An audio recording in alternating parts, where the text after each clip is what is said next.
Good evening, ladies and gentlemen.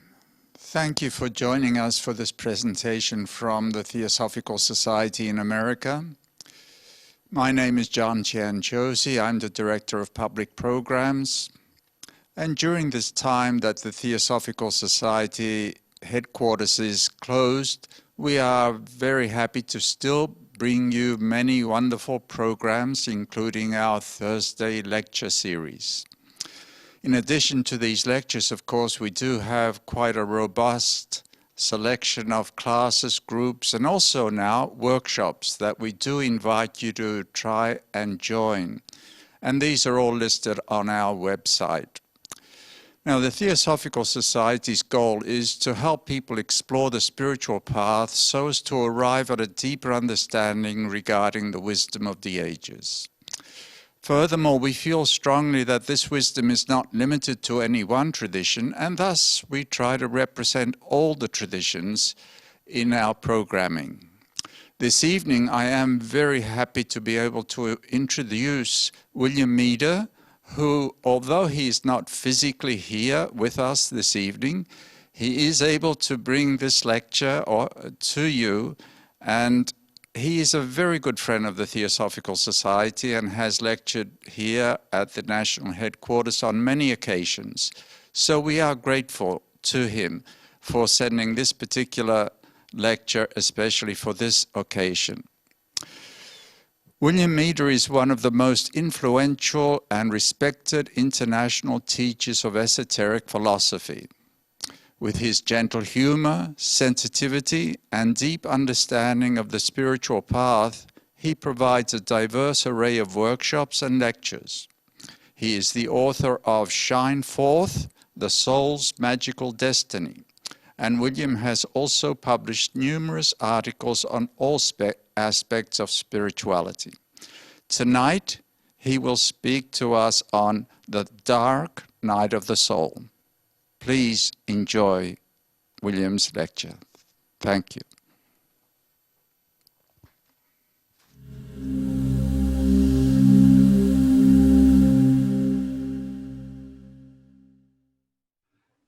Hello, everyone. My name is William Meader, and today I'm here to do a presentation on the dark night of the soul. The goal of this particular talk is to help you understand how the esoteric philosophy looks at this subject of the dark night experience. And it's interesting too because often we think about it as a very negative thing, and it would appear at face value to be negative, but in fact, there's some real positivity underlying the dark night experience.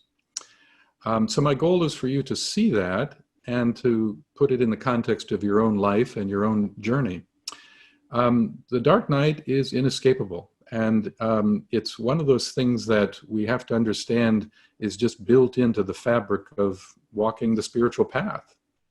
You know, it's interesting because it was originally coined, the dark night of the soul experience, by Saint John of the Cross. He was a monk back in the 16th century, Carmelite monk actually. And so he in his work began to coin that term. And it represents a kind of darkness that seems to overcome us, and we feel disconnected from the soul or God or the greater life that we have in the past felt connected to. Often there's a sense of feeling a bit deserted spiritually. And yet it's understood that these are major transitions in consciousness. They represent an undoing process. There's a bit of an undoing to it, but it's an undoing as a function of stepping into the next phase of the development of consciousness. You could say it's an unfolding while at the same time an undoing. And so if you look at history, though, you find that, you know, the dark night experience has been discussed or mentioned in much of the literature from different theological backgrounds, and the great teachers of the past have had a dark night experience, probably more than one. Look at the Christ, for instance. The Christ 2,000 years ago went through the Garden of Gethsemane crisis, which was a bit of a dark night experience, if you recall. Or we might look at the Christ on the cross when feeling abandoned, said, Father, Father, why have thou forsaken me? And so obviously that's a fairly significant dark night experience. If we look at Prometheus, in the ancient European literature, we find that Prometheus, who was an agent of God, felt disconnected and was actually chained to a rock, and vultures were permitted to peck his liver, which is just it's a story about Prometheus being expelled from God's favor and connection. Then you have Muhammad, who spent so much time brooding in the desert at times of trying to reconnect and understand his relationship, or the Buddha, who spent time under the Bodhi tree, insisting that the enlightened realization and the connection with divinity must come under that tree. And so we see that this whole idea of a dark night experience belongs to the very depth of the religious spirit. There's always going to be times when you feel disconnected, and then later reconnected. And so what I'm wanting to do today is I want to go through 7 major points for you to understand how this philosophy looks at the nature of the dark night experience. And so I'm going to have a slideshow, and we'll talk about each of these points one by one. So let me get that available for you to see. Okay, so hopefully you can see that now, and we are going to look at the very first point, and that is this, that it says key points about the dark night experience, or the dark night of the soul experience. The first point is that it is first encountered when a person has entered onto what we call the probationary path. So let me explain what I mean by that. These terms sometimes can throw us off if we're not familiar with it. The probationary path is a part of the journey that happens after what we call the awakening. When for thousands of lifetimes, an individual is living their personality life. They're living their lower nature and developing their ego and personality. And although the soul is present, it's in the background, and the individual can't really consciously sense the soul at all. And for countless incarnations, the whole life is oriented toward building that outer garment that is what we call personality. And there is no real such thing as a dark night of the soul experience at that point, because at that point, the individual hasn't yet had a conscious realization of the soul. So what I guess I'm trying to say is that it's only when we are finally awakening to a higher impulse within us, when we are awakening to a higher kind of love within us, that we are awakening to the soul itself for the first time, or something we call the causal body, which is the container that is holding your soul's consciousness. But as I say, for countless incarnations, the individual, the personality, is not conscious of that. It just simply is being personality and ego and cultivating a more integrated ego expression in the life. So that's point number one.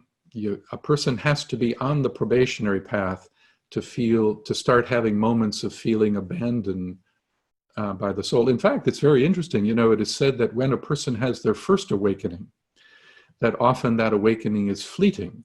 It's a sense that something divine took place deep inside, a flashing forth. They're awakening to the causal body, the soul, for the first time, but it is fleeting, and it goes. And then an individual struggles to find out how to recapture that experience. So right at the very beginning, the very first inkling of the soul deep within is followed by a sort of an immediate dark night experience. So that's point number one. You have to be on the path to awaken to the soul, because it's not to feel a dark night experience, because it's on the path where you've had an awakening to the soul, and therefore when it vanishes at the dark night moment, you realize something's missing. The second point is this: it creates the feeling of being abandoned or forsaken. Now, what's important to think about in this context is that although it does hold that feeling about it, Um, I think it's important to realize that it's an illusion, that you're really not disconnected from divinity at all. You're not at all. It is a time of forcing an individual to turn inward, to look at themselves with greater honesty, with a greater sense of who am I, and am I really doing my best to bring my best forward. In a way, a dark night experience creates a sense of disconnect with divinity in a way that kind of forces us to begin to really think more about how can I be a better person. But it's difficult, admittedly, because you feel like you had something and then you lost it, and it kind of makes it. When a person's going through a dark night experience and feels that sense of forsakenness, there's a sense that no matter what you say to them to encourage them, there's always going to be this sense of doubt that any kind of reassurance is often the personality will doubt the value of that because it's not in their immediate experience. But nonetheless, it will certainly come back. So it always creates this feeling of abandonment and a sense of doubt that it'll reappear. Now, one of the things that I'd like to share with you about this is that, and how to put this, there's many reasons why the dark night experience occurs, but one of them has to do with the idea that there are times when the soul creates the dark night experience to, quote, arrest the hastening personality. And that's a really, really important concept, to arrest the hastening personality. What do we mean by that? Well, what I mean by that is that when you're on the path, your personality is being inspired by the soul at various times. You feel like you're really moving forward with your spirituality, and you sense that you're evolving in your consciousness in a very serious, real way. But oftentimes the personality, the lower self that's enthused about living a spiritual life, that personality sometimes becomes, shall I say, over-enthused, or it becomes, it wants enlightenment now. It doesn't realize that it has to go through some real transformational processes. So there are times when actually the soul will create the darkened experience to stop that personality from charging forward prior to it doing the deep work of transforming itself in order to earn your way in. Because you know what it is. The truth is that you have to earn your way to enlightenment. We all do. We have to, faith just sort of takes you to the beginning of the path in a certain sense, but then there's the hard work of transforming the personality so that it becomes the rightful servant of the soul. And as that personality becomes more believing that there is a soul trying to inspire it, it sometimes wants the fast track. Wants the fast track to enlightenment, and there are times when it has to be put down by creating the dark night experience. And so I hope that makes sense. So having said that, let's go to the third point. As it says here, it results in a feeling of losing one's spiritual direction. So it's not just that I feel like I was connected to something sacred and now I'm not, but it also puts a whole different coloring on the question of what is my purpose? Where am I going? What is the correct spiritual direction to follow? You might have thought you knew. You might have thought that you had it. And now it's all put into question. Now, the thing to keep in mind is when we talk about spiritual direction, we're really talking about the soul's purpose, really. And the subject of the soul's purpose can be approached in many ways. For instance, the soul, one of the clues to understanding the soul's purpose has to do with what is called the trend of one's thinking. How the idea here is that look at the trend of your interests, the trend of your passion. And it is believed, a great master once said this, that look at the trend of your thinking and see that trend and the golden thread underlying that trend, because that golden thread is very much related to what the calling is of the soul. And so one of the ways to start to recapture that sense of direction is to recapture in your mind what it is that fascinates your mind, what engages your consciousness, what gets you back into a thought process that really makes you feel like there's a reason for your being. Keep in mind that your soul, your causal body, is found on the higher mental plane. So the soul has a tendency to launch trends of lofty thought. So one of the things to always remember, particularly when you feel like you've lost your way directionally on a soul level, is to ask yourself, what do I like to think about? What has historically been the thing that is just constantly my mind wants to go back to over and over? Even though right now I'm in a dark night experience and my mind isn't there at all, what has historically been that? Because that's really important. And so nonetheless, in the dark night, there will be a tendency to have this sense of loss of direction. You know, it's very interesting. When I think about this subject, I always think about the sign of Sagittarius. You know, in esoteric astrology, Sagittarius is all about direction. You know, the archer who's shooting the arrows, you may not know this, but the arrows he is shooting have a name in mythology. They're called the arrows of aspiration. So always Sagittarius is about aiming at, visioning of, striving toward, or aspiring toward. And even though we might not all be born in Sagittarius, the truth is we all have an arrow to aim. We all have a sense of, where am I putting my life? And we want to aim that arrow to the extent that it's not just a steady aim, but it's almost as if you become the arrow itself. And ideally, that's the goal. We want to strive, we want to commit our lives to the vision we hold. And yet, during the dark night experience, we might feel like we've lost it, or we were in error somehow, and we thought we understood it, and now we don't. But always the solution to this is time, to give yourself enough time and to allow the process to work it through. Remember, it's really in a way that it's about darkness as a prelude to new light. It's always darkest before the dawning hour. And in a way, that's a very fundamental principle in the study of the dark night of the soul experience. It's always darkness before the soul's dawning hour. Let's take a look at the fourth point.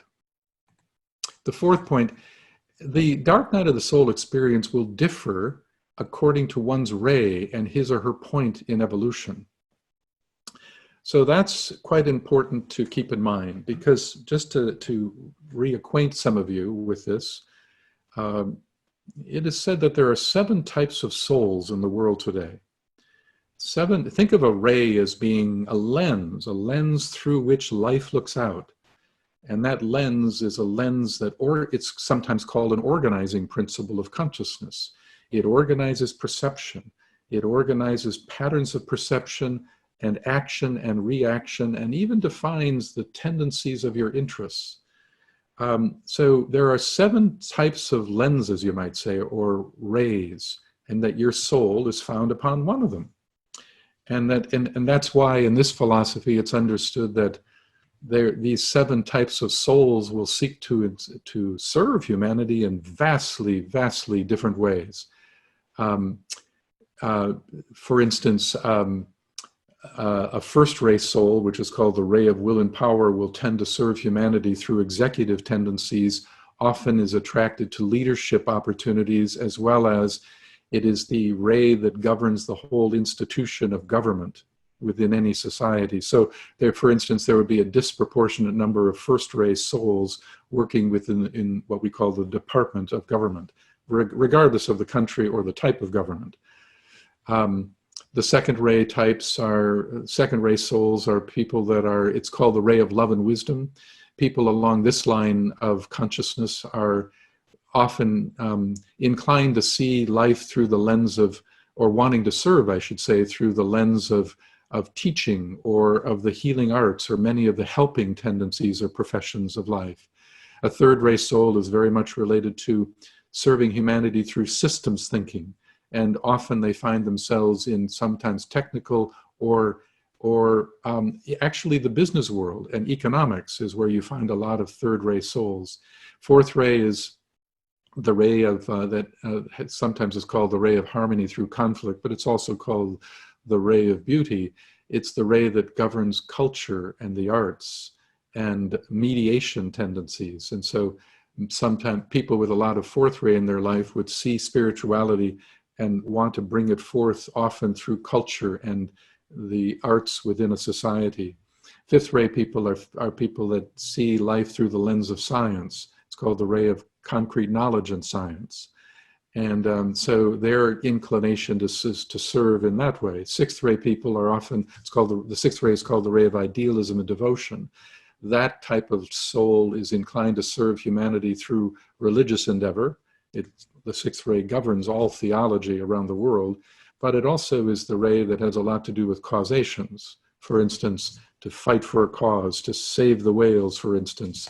That kind of passionate conviction toward an avenue of service and a set of ideals is very much a sixth ray thing. And the seventh ray is called the ray of ceremonial order and magic. And this particular type of soul would be much more inclined to want to bring heaven to earth. They're sometimes called the practical mystics. They want to repattern the way things are in the tangible, real manifestation of humanity, in our culture, in how we do things, how we build social structures, and to redesign things so that the best of the human spirit can find a more adequate container to be expressed through. All of those that's just a very, very quick overview of the rays. But my point is that I'm trying to share with you is that the kind of dark night experience you have will have some bearing often on the ray that you are. So for instance, let's say a second ray soul, and let's say that is a person that's very much committed, has been committed to feeling that their purpose in the world is to be a teacher of some sort, which is very common with second ray soul types, and an incredible function of service. But when they go into, let us say, a dark night experience, that pulls them back, and they might, a lot of the dark night might be colored by the perception that they're not good teachers, or it was, I was off and I never really understood what I was teaching, or, they'll question their own passion, their own interests, their own skills. They'll question that, they'll doubt it. And that would be true of all the ray types, that there would be a tendency to doubt, to question, something that is so fundamental to who you are. For instance, a sixth ray soul is governed by ideals.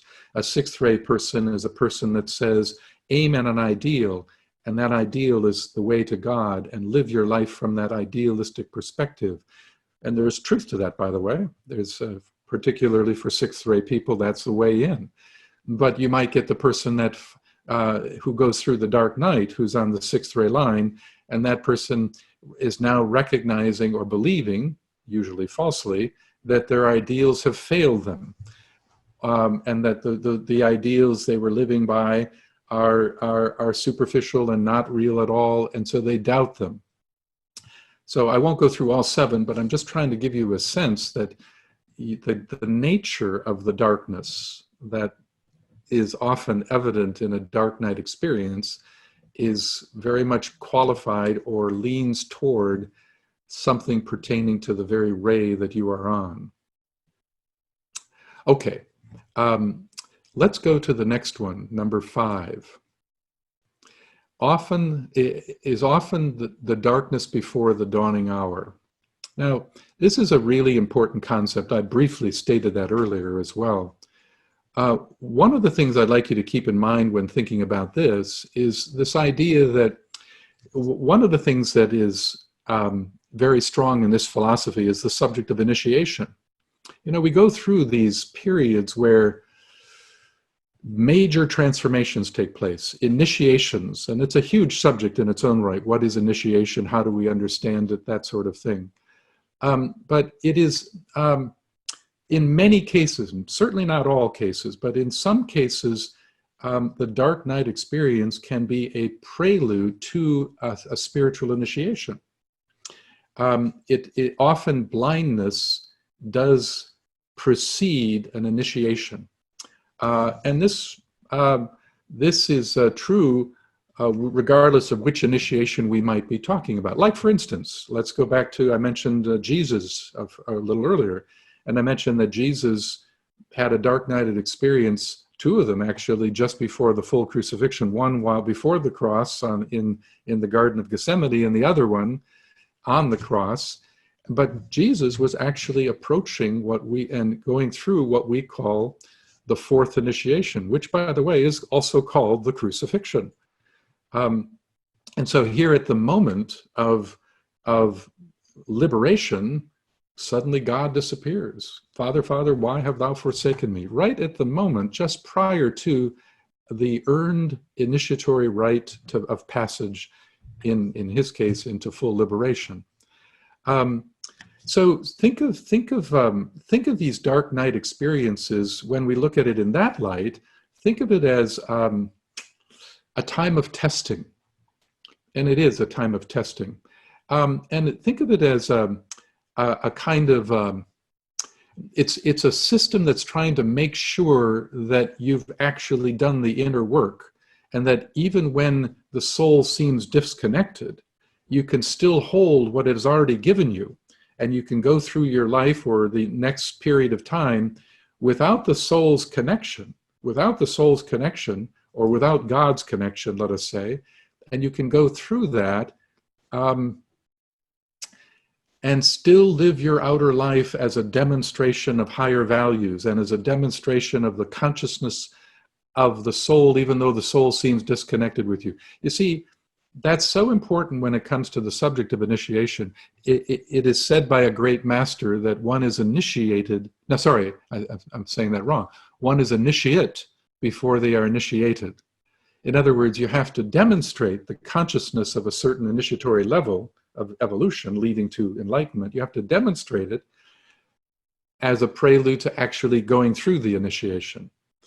But in that process of demonstration as a prelude, there's often a dark night experience that is right there as well, cutting you off from the connection to the greater life to make sure that it really is a kind of wisdom and a kind of understanding of life and a perspective on life that is now truly integrated into your personality and can be functional and effective in service to the world, even without the continued inspiration of the soul. Again, it's about proving yourself. It's about proving yourself. Yeah. So I think what I'm going to do is I want to highlight something here that might be helpful for us. And to do that, I want to show you a different slide. So I'll come back to this sequence in a minute, but let me bring something else forward for just a moment. And this has to do with a kind of irony about the whole subject of the dark night of the soul. Because you see, in a certain sense, it's a misleading statement even to say the dark night of the soul. Because you see, it really, what we call a dark night of the soul experience isn't really a dark night of the soul experience. It's really a dark night of the personality experience.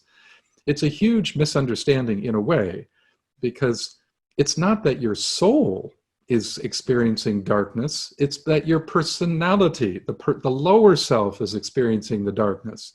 So for centuries, we've been using the term dark night of the soul, and I do it all the time, but if we get technical about it, it's an incorrect statement.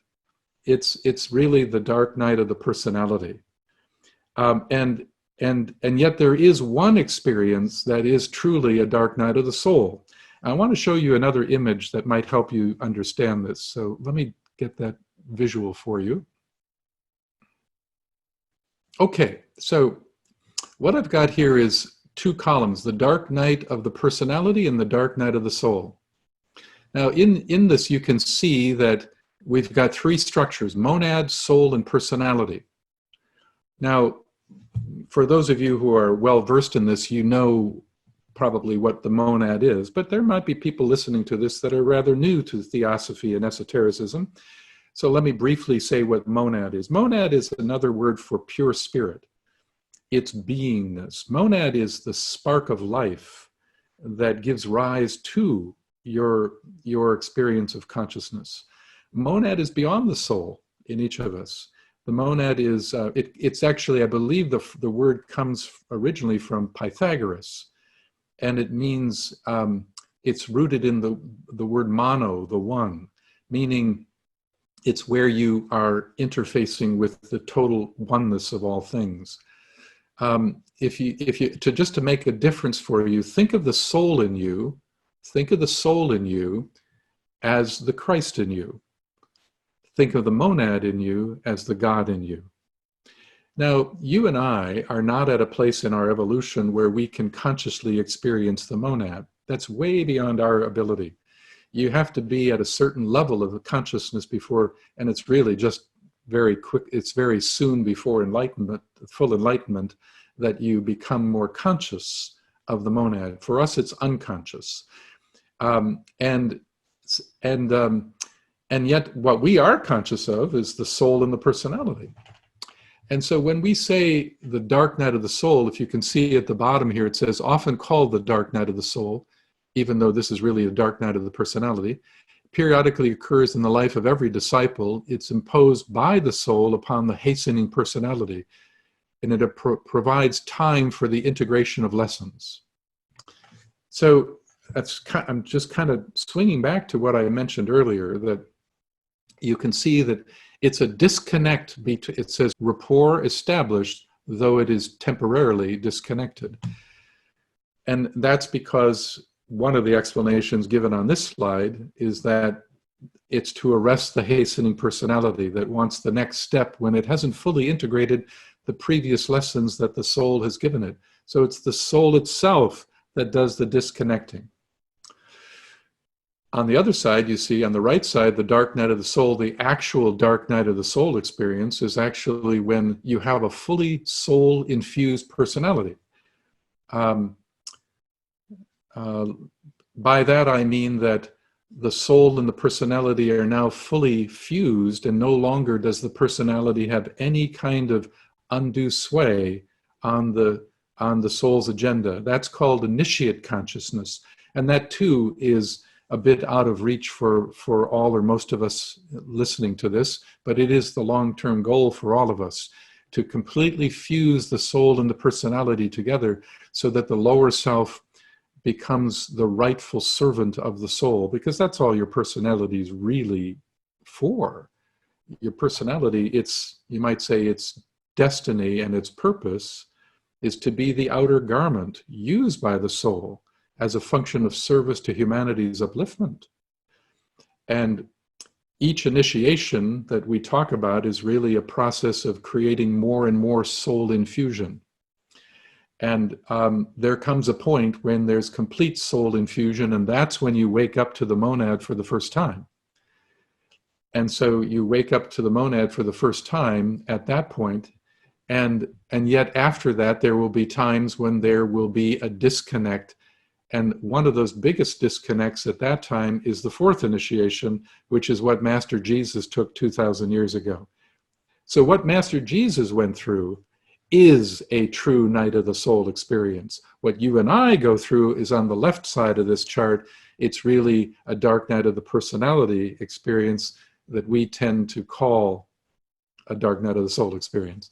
Just if you read down on the right side here, it says, this is the true dark night of the soul, periodically occurs in the life of every initiate, and it's imposed by the monad, is prelude to destruction of the causal body, and ensures that no unredeemed karma remains to hinder. There's a lot to that.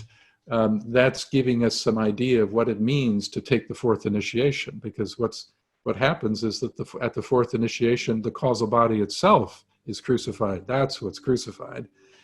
And it's also at that level where all karma must have been transformed, and no longer is there any dissonance, which is what karma is. There's no longer any dissonance within the system. And that's the true dark night. Maybe it would be helpful if I just quickly showed you another graphic that just kind of gives you a sense of this process of soul personality fusion. Okay, so I've got three big steps here, as you can see, stages of infusion. And here we have there's three terms that are often used in the esoteric philosophy, the term the aspirant, the disciple, and the initiate.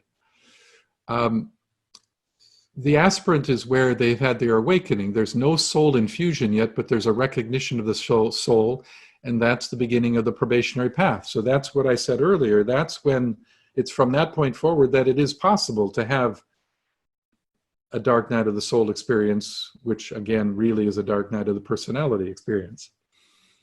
But then when you're more serious on the path, you move into the whole realm of discipleship where you have partial soul infusion. And that's when part of the personality is infused by the soul. And you have a growing commitment to the soul when living the life in that phase. And it's what we call the path of discipleship. It means you are learning to be a disciple of your own soul, to be a disciple of your own higher promptings. That's discipleship. And that too is going to be, there are going to be moments where the personality is going to lose connection with the soul. And again, it's because of this, one of the reasons is because of the personality is too much in a hurry to create more soul personality fusion. It has to actually do some inner changes in order to accomplish that. And then again, it could also be related to readiness for initiation and the darkness before that dawning opportunity. And this is, the third is the initiate life, where you have the full soul infusion, recognition of the monad, and you're on the path of initiation. Now, having said that, that just gives you a sense of it. So where you are on the path defines somewhat the nature and the intensity of a dark night experience, as well as what your ray nature is. Okay. So I think what I'll do is now get back to the other slide that we were looking at, the sequence of ideas. Let me get that back up for you to see. Okay, so let's go to the next one, number 6. It can be a test of your readiness and your trustworthiness. That's that's a bit similar to what I was just discussing. Think about it in the sense that there's a certain point on the path where you become what is called a trusted disciple, a trusted disciple. And a trusted disciple is one whose consciousness has demonstrated enough soul infusion that there's no way that that personality is going to make a sharp turn to the left and starting to go the way of what is called the way of Mahat, which means of pure mind, but it doesn't go with love. And it's sort of the black magical arts way. There's a point where, and it's a fairly far point, it's shortly after the second initiation where you become what is called a trusted disciple. And again, it's also related to that sense of readiness for an initiation opportunity. So let's take a look at the 7th point. And it's initiated by the soul itself, as I mentioned. It's the soul itself that is creating the dark night experience, the dark night experience. One of the things I'd like to share with you is this, that again, remember that it's inevitable. You are going to have those moments. It's just inescapable. But it's important to know ahead of time that it's inescapable and that there's always going to be a dawn after that darkness. So one of the ways of just kind of conditioning in your consciousness is that understanding that this is built into the very fabric of the path itself. But I want to expand our thinking about this now. I'd like to take it and look at it from the larger perspective and look at all of humanity for a moment. You know, it is said that humanity itself, possibly in this century, is approaching a great initiatory opportunity. And that what's trying to happen in the world today is that humanity is trying to figure out how to be one. And if it can't get that figured out pretty soon, well, we're all in there's big problems for us. We already see it. And so one of the very important concepts to understand in this philosophy is that the whole of humanity in a larger context is considered a single entity. Humanity as one being. And by the way, it has a soul, and it has a personality. And at times, it too is struggling to transform the lower in support of the higher, just like that's happening to you and I. And the physics of the consciousness of the soul of humanity works exactly as the physics of the consciousness of the soul of an individual human being. And that includes the whole subject of the dark night experience. You see, that's what's happening today. In many ways, the crisis of the world today is a collective dark night of the soul experience. Because right now particularly, but even in the last few years, this has been a time when we can feel that something is building of a crisis. You know, it is said that humanity today is, quote, walking the burning ground. Walking the burning ground. The burning ground is the walking across the hot coals that are required in order for humanity to reach that new and dawning era for all of us. And so humanity itself is walking the burning ground, which is a type of dark night experience. And that dark night experience leaves us all feeling less connected. And now with this virus, we even have another element of it. And admittedly, it's one I didn't expect, but I've been kind of watching this dark night experience for some time. And we see it in economics, we see it in political systems, we see it in various social systems. We see the burning ground when it comes to the tendency of humanity to become more separative rather than unitive. In fact, it has been a great master once said that the greatest obstacle to humanity's future is what he called, quote, the heresy of separateness, the heresy of separateness. And now with crisis and fear, that heresy becomes even more prominent, whether we're talking about separateness in terms of moving away from internationalism toward nationalism, or we're talking about that separateness as in building walls, or we're talking about that separateness as in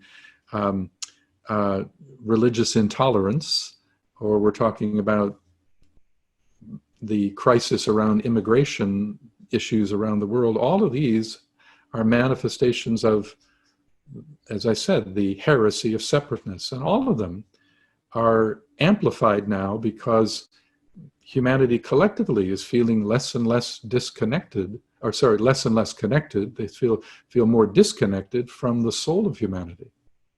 Because what is the soul of humanity anyway? I mean, how do we recognize it? And we recognize it in our collective higher values. The soul of humanity is that part of us that when we sense that inwardly we're all one, it's your soul being an agent on behalf of the soul of humanity. And keep that in mind. When we say the soul of humanity, we're saying humanity has a single soul, and that your soul, your individual causal body, is a cell within its beingness.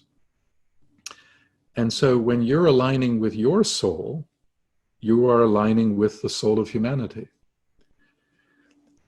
And yet, collectively, humanity is going through this crisis, and a lot of people that are becoming less and less connected to their own soul through fear. The personality is being fearful. And as a result, less and less connected to the soul of humanity. And so we are in the burning ground phase right now. And as I say, I had no premonitions or anything about that the next phase of the burning ground would be microbial. But in fact, it has become. And so the tension is mounting. And So all of humanity is entering this dark night experience, and we all, so what do we do about it? Well, for those of us who are still feeling inwardly connected ourselves, and I hope many of you are still, that you become the promise of the future. You know, in this philosophy, there's something called the new group of world servers. The new group of world servers represents the sum total of all people on the planet who have had some measure of awakening to their higher consciousness, their soul's consciousness, who have had some measure of capacity to do the hard work of transforming the lower so that they can be more effective in expressing the higher through the lower, you might say, and who have a growing, burning sense of wanting to make an uplifting contribution to the betterment of something beyond themselves. And that's service.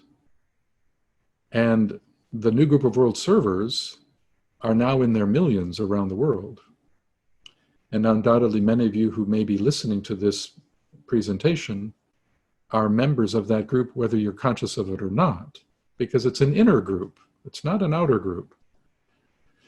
And at this time of human history and crisis, it's that group that is so needed now to help humanity get across this burning ground period and to help humanity navigate through this collective dark night of the soul experience. In that sense, you are needed more now than ever. All of us are, more now than ever. And so this is the time to bring light into a dark world. That's what discipleship's about, to be a light bearer in places of darkness. And we don't have to look far to find where the darkness is. It's all around us right now. But this is an opportunity. Now, if you yourself personally are feeling disconnected from your own higher consciousness, and so you're personally having a dark night experience, well, that's one thing. That requires you to remember what I said earlier, that this too shall pass, and that this is preparation, a darkness before a dawning hour of preparation for you to become more effective in your service. But those of you who still feel connected, and I hope most of you who are listening to this do, your opportunity to really, really make a difference within the circumstances of your life as a function of upliftment and in service to the soul of humanity, this is your time. This is our time. So often in this philosophy, there's this understanding that there's both many of the principles apply to the individual life, but they also apply to larger living systems. I'm talking about it from a humanity perspective as a whole now. If I looked at it from a national perspective, it's the same thing, because also a nation is an entity. Here in the United States is not just a country, it's a being. And it too has a soul, and it too has a personality. And at this point, it too is struggling to transform the lower, and a lot of resisting energies are rising in defiance.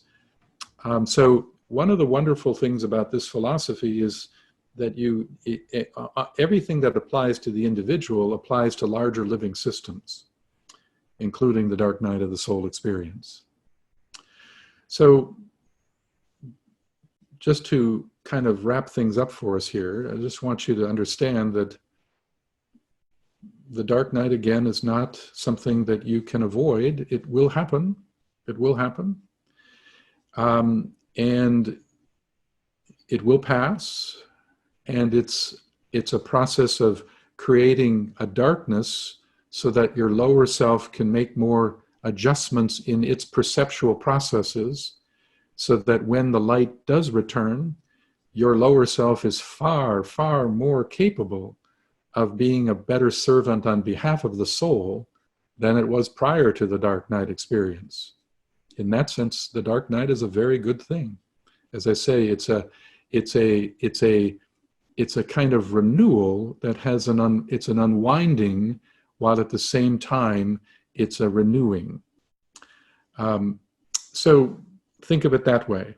in your personal life, but always remember that this larger drama of humanity has to be taken in consideration, because if you are really aligning with your soul and you're not in a dark night experience personally at any given time, you should start to feel the oneness of humanity, because that's what the soul in each of us does. It does many things, but one of the things is it helps you to sense the underlying unitive field. And it's in that sensing of that unitive field that you begin to sense that fundamentally we are all one, not just in kind. Yes, of course we're one in kind. We're all in kind because we're all human beings, but we're one in essence, in soulful essence. And when you feel that inside you, then you're experiencing not only the soul, but you're experiencing a kind of intimacy with the soul of humanity. And it's from that place, deep inside, where the impulse to serve, the impulse to uplift should arise. So I hope you found this presentation to be of help. And I call on all of us to do our best at this very difficult time in human history. The dark night of the soul experience for humanity will pass. And to the extent that all of us can bring our very best in terms of love and wisdom into the fabric of our lives, particularly when this isolation period is done, to that extent, the soul of humanity will not only become more evident for all of humanity, and we get back on an evolutionary track that is helpful to all of humanity. But I have a feeling, and in fact, no doubt, that for all of us, the soul of humanity will look well upon all of us as we try to serve the greater whole. Thank you for spending your time with me today.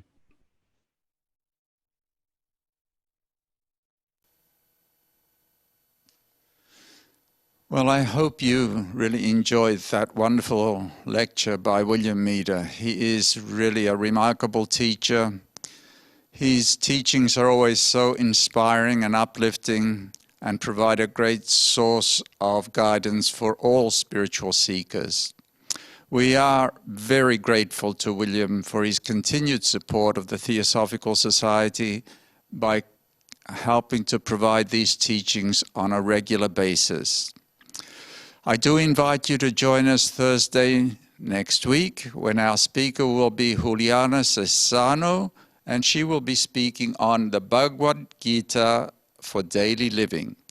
Juliana speaks here on a regular basis. She's one of our favorite presenters. Please join us Thursday next week, as I am sure you will enjoy that talk. In addition to giving the Thursday lecture talk, Juliana will be leading a 2-hour online workshop on Saturday, May 9th from 1 p.m. to 3 p.m. Central Daylight Time. The theme of this workshop will be Experiencing the Divine Splendor. These online workshops are a new aspect of our programming. They are interactive. You can ask questions of the speaker. You can also explore a particular topic, as we will do on that Saturday, in greater depth, because there is much more time. And often these workshops have experiential parts to them. I do encourage you to consider registering for Juliana's workshop.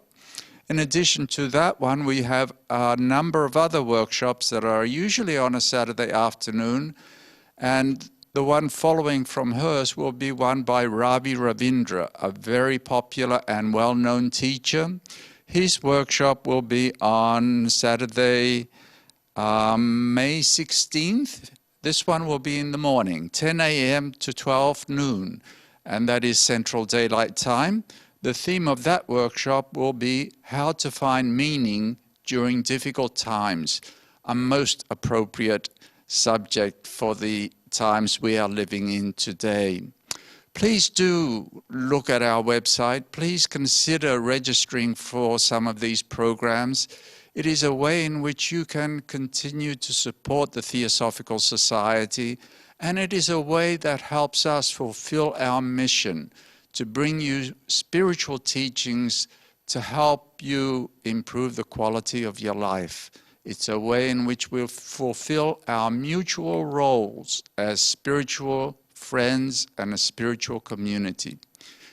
Thank you so much for joining us this evening. Please join us next week. Stay safe and be well. Good night to you all.